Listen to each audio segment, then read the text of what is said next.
Okay, welcome back everybody. Let's have a quick look at where we are up to. And it's all been going ridiculously well. I'm very surprised. Even getting both sides of the fuselage together, I was expecting that usually, that is, with old Airfix models, or that's not fair on Airfix, with models of this vintage, thinking of things like Frog, it can be really chronic, but it's not too bad, or in fact it's very good. Putting it together, this kind of base plate to the floor didn't quite fit into the slot on this side. I'd glued it here, I'd got it level, it didn't quite fit in. Just a slight alignment problem. It is now in, and it's not 100% horizontal, which is a bit weird. It just goes up a little bit to the right. Some gaps along the top. You can see the patchy green. I'll smooth that out later, although I'm aiming to be patchy again, but not that bad.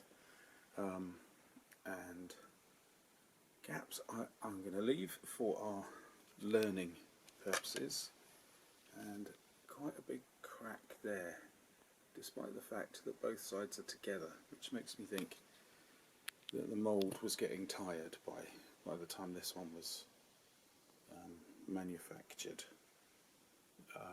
What else? Underside went fine. Look at what you're doing. Got to paint that up a bit as well. And as for the wings, exactly the same. Tiny gap over here, and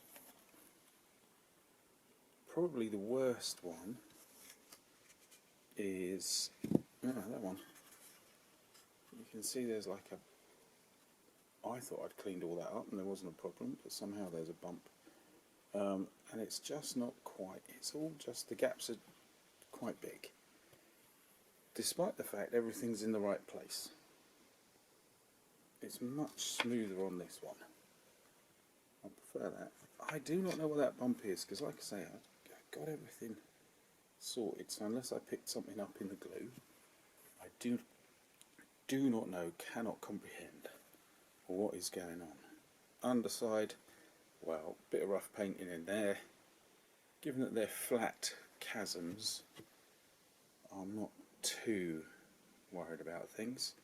Again, I'll smarten them up now that we're all together and all the little bits are here.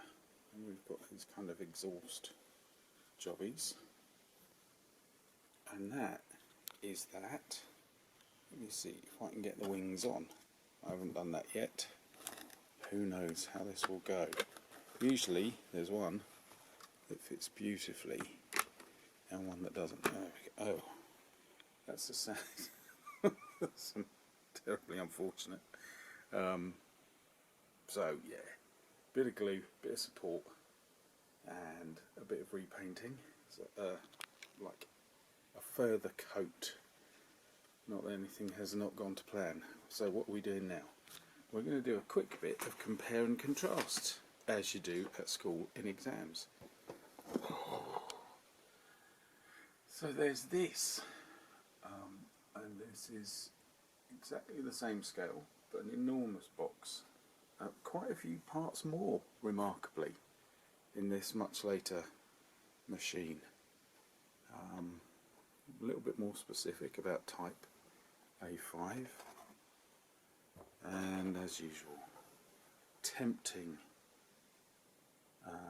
illustrations, photographs, whatever, of how things should be.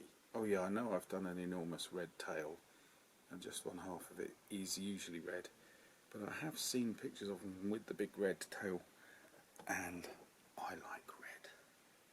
So it's staying like that. I think, although I'm disobeying, I was going to stick to the rules, but I'm disobeying everything, aren't I?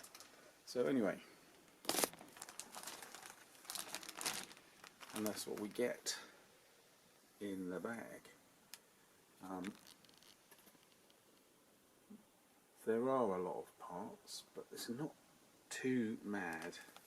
Some of these more modern jobbies go over the top, but this is just, by the look of it, it's just kept on the right side of things.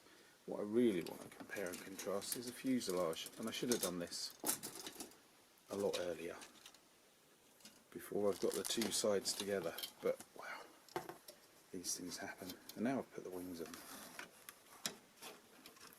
Bad TV, as usual.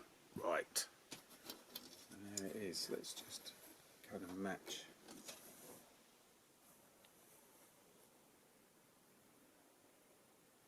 It is almost exactly the same. There's a slight, very slight difference in length. If I put the, sorry, I put the wheel together, or the wheel. I was going to say wheel arch. It's not much of an arch, is it? Then the Revell one just comes out ahead, and the Airfix one at the back end is almost exactly the same. Very impressive. After all that time, Airfix sort of, modern folks don't differ very much at all. Look like about 1.5 millimeters at the front. So that's your first sprue. Lots of bombs. Here's the wings. Looking very. I mean, it's nice that this is how they have them in the pack. It's almost done the job for you.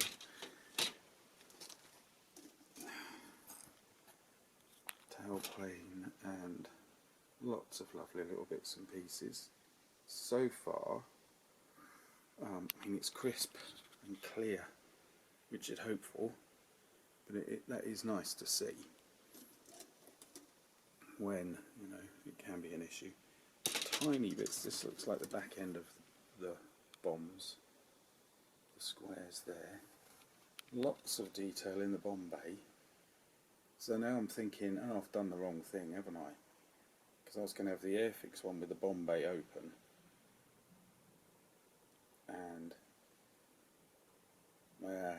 I'm having thoughts. Lots more detail on the engine. It's plural. Lots of stuff, and you have to put the propeller blades in. So there's that, and then finally, a strange, unconvincing strip of stuff, slightly bent. It doesn't bode well, and a tiny bit of flash which says that one is the least good of them all. And then of course the glass, which would be hard to see, but there we go. The instructions are nice, as you'd expect from Revell. They've really, I think they've emphasised the instructions over the model sometimes. Wallop. Here we go, markings.